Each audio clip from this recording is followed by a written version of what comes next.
Hello मेरे प्यारे बच्चों। हिंदी सीखने और सिखाने की प्रक्रिया में कक्षा 1 की पाठ्य पुस्तक सारंगी। ठीक है, चलिए आप और हम मिलकर सीखते हैं, पढ़ते हैं सारंगी।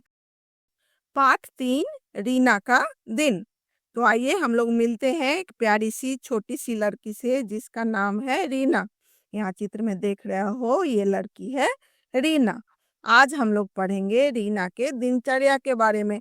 ऐसे तो सुबह जगने से लेकर रात सोने तक हम लोग ढेर सारे काम करते हैं, परंतु इनमें से जो काम हम प्रतिदिन करते हैं वही हमारी दिनचर्या होती है। हाँ, छुट्टी के दिन हमारी दिनचर्या थोड़ी अलग हो जाती है, पर अच्छी आदतें हमेशा साथ रहती है। तो अब हम लोग आगे बढ़ते हैं और पढ़ते हैं रीना का दिन। हर दिन रीना सुबह जल्दी उठती है, उठकर बिस्तर को ठीक से लगाती है। रात में जब हम सोते हैं तो बिस्तर में सलबटे पड़ जाती है या चादर इधर उधर हो जाता है, तो उसे सही करना, साफ करना ही बिस्तर लगाना है। तो रीना उठकर अपना बिस्तर ठीक करती है और यह अच्छी आदत है। नीम की दातून से अपने दांत साफ करती है। दातून कहते हैं जब हम किसी पेड़ की पतली शाखा को तोड़कर और उससे दांत साफ करते हैं तो वह दातून कहलाता है। नीम की दातून से दांत साफ करने से दांत में कीड़े नहीं लगते और कोई बीमारियां नहीं होती है। इसीलिए रीना नीम की दातून से अपना दांत साफ करती है। साबुन से नहाकर रीना स्वच्छ कपड़े पहनती है। स्वच्छ का अर्थ होता है साफ सुथरा। तो रीना अपने शरीर को साबुन से स्वच्छ करती है और कपड़ा भी साफ पहनती है। वह अपने बाल में तेल लगाकर कंघी करती है। रीना माँ के बनाए पराठे और सब्जी आनंद के साथ खाती है। रीना माँ के गले लगती है और फिर स्कूल जाती है। रीना अपने बाल में तेल लगाकर कंघी करती है क्योंकि बाल में तेल मालिश करने से बाल सुंदर, स्वस्थ और चमकदार होते हैं। रीना माँ के बनाए हुए पराठे और सब्जी प्रेम से खाती है। स्कूल जाते समय रीना माँ के गले लगती है क्योंकि माँ के गले लगने से माँ प्यार करती है और फिर रीना का मन खुश हो जाता है और फिर रीना स्कूल में खुशी से रहती है। स्कूल के रास्ते में रीना अपनी सहेली दीपा से मिलती है। इस चित्र में देख रहे हो, यहाँ रीना है और उसकी सहेली दीपा है। दोनों एक दूसरे से सुप्रभात कहती हैं और हंसती खेलती स्कूल जाती है। सुबह में जब हम किसी परिचित से या मित्र से या घर वालों से मिलते हैं तो उन्हें हम सुप्रभात बोलते हैं। रीना और दीपा ने भी एक दूसरे को सुप्रभात कहा और हंसते खेलते हुए स्कूल चली गई। स्कूल में प्रार्थना के बाद रीना अपनी कक्षा में जाती है।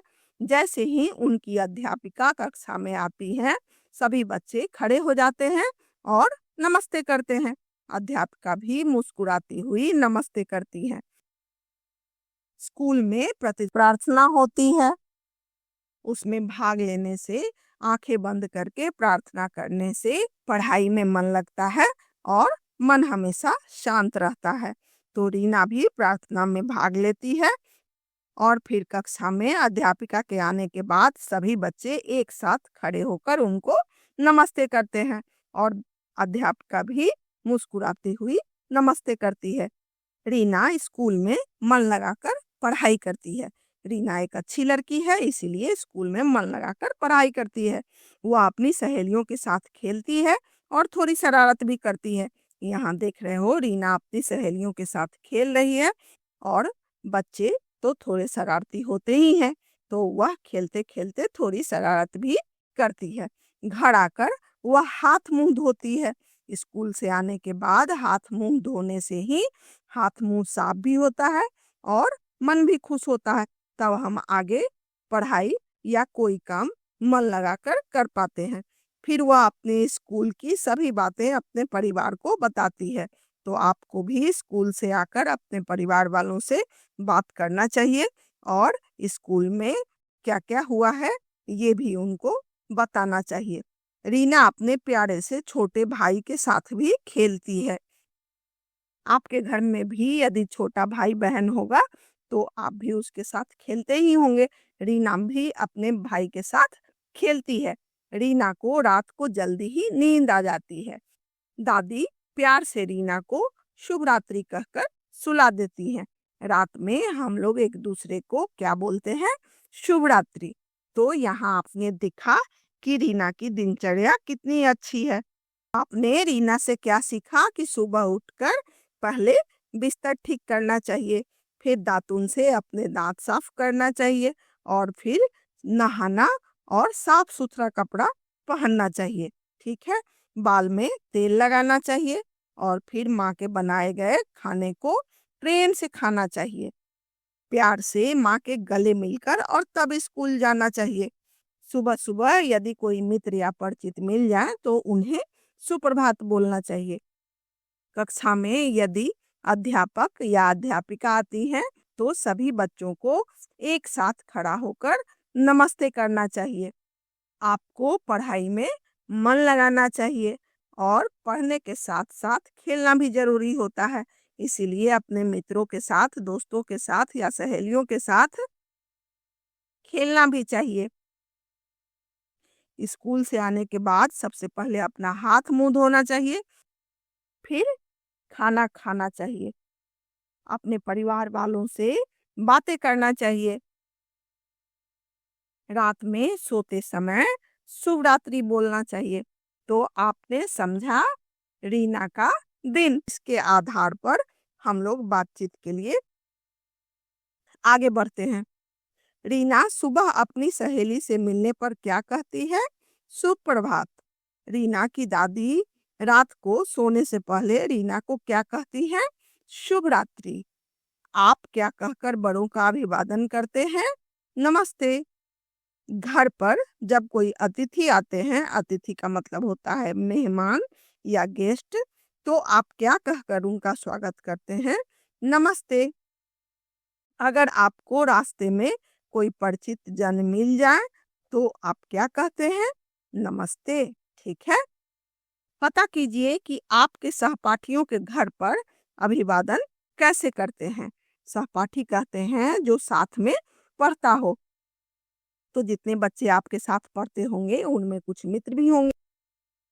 तो आप लोगों को आपस में बात करना चाहिए कि आपके घर में यदि कोई मेहमान आते हैं तब आप उनका अभिवादन कैसे करते हैं। यदि कोई मित्र मिलता है या किस समय में कैसे अभिवादन किया जाता है, इस पर आपको चर्चा करना है। अभिनय सहित समझाइए कि आप, अभिनय का मतलब होता है एक्ट, तो एक्टिंग करके आपको दिखाना है कि मंजन कैसे करते हैं, खाना कैसे खाते हैं, कैसे नहाते हैं, हाथ कैसे धोते हैं, बाल कैसे बनाते हैं, कैसे सोते हैं। ठीक है, तो इन सब कामों को अभिनय करके दिखाना है। ठीक है, अब हम लोग आगे बढ़ते हैं खेल खेल में। मिट्टी से घर घर खेल की चीजें बनाइए। घर घर खेलना है। हमारे घर में क्या क्या होता है? चूल्हा होता है, थाली, कटोरी, गिलास, चम्मच। तो आपको अपने मित्रों के साथ मिट्टी से इन सब में जो कुछ भी बना पाते हो रंग बिरंगे डिजाइनों में बनाना है और घर घर खेलना है। तो इस खेल में आपको बहुत ही मजा आने वाला है। अब हम लोग आगे बढ़ते हैं सबके घर। यहाँ क्या करना है कि कुछ पशु पक्षी का नाम इधर दिया हुआ है, इनको उनके घर तक पहुंचाना है। आपको रेखा खींचकर पहुंचाना है। मैंने नाम लिख दिया है, उस नाम के अनुसार आप रेखा खींचकर वहां तक पहुंचाओगे। सबसे पहले है उल्लू। उल्लू कहाँ रहता है? पेड़ के कोटर में। उल्लू रात में निकलकर घूमता है और दिन भर पेड़ के कोटर में छिपा रहता है। उसके बाद है चिड़िया। चिड़िया कहाँ रहती है? पेड़ पर घोंसला बनाकर। यहाँ देख रहे हो चित्र में चिड़िया का घोंसला है और जिसमें कुछ अंडे भी है। उसके बाद है खरगोश। खरगोश कहाँ रहता है?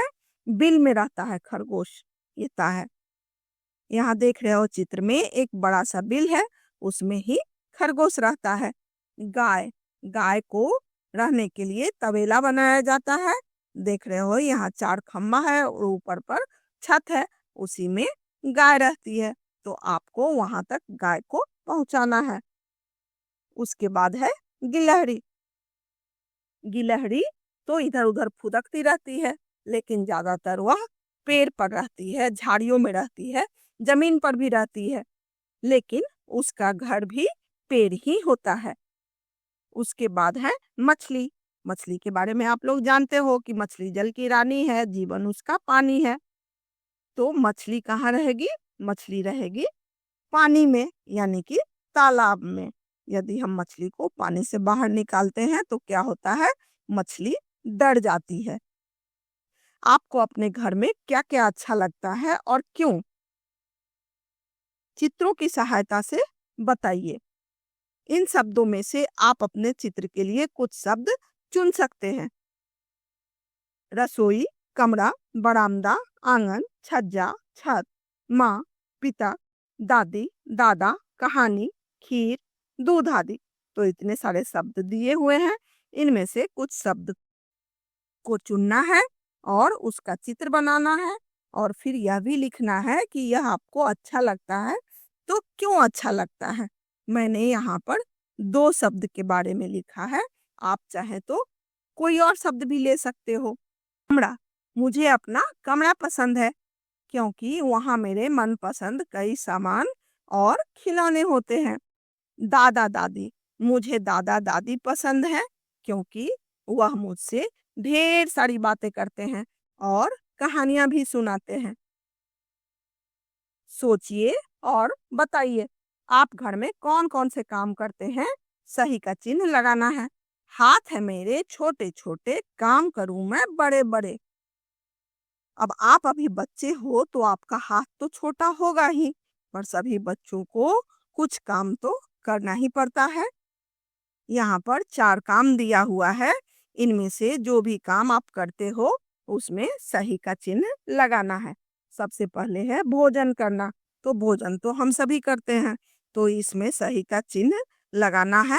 उस, उसके बाद है सफाई करना, तो आप जिस कमरे में रहते हो उस कमरे का सफाई तो आपको करना ही चाहिए, क्योंकि अपने पुस्तक को सही तरीके से रखना और उन्हें झाड़ना पोंछना भी आपका ही काम होना चाहिए।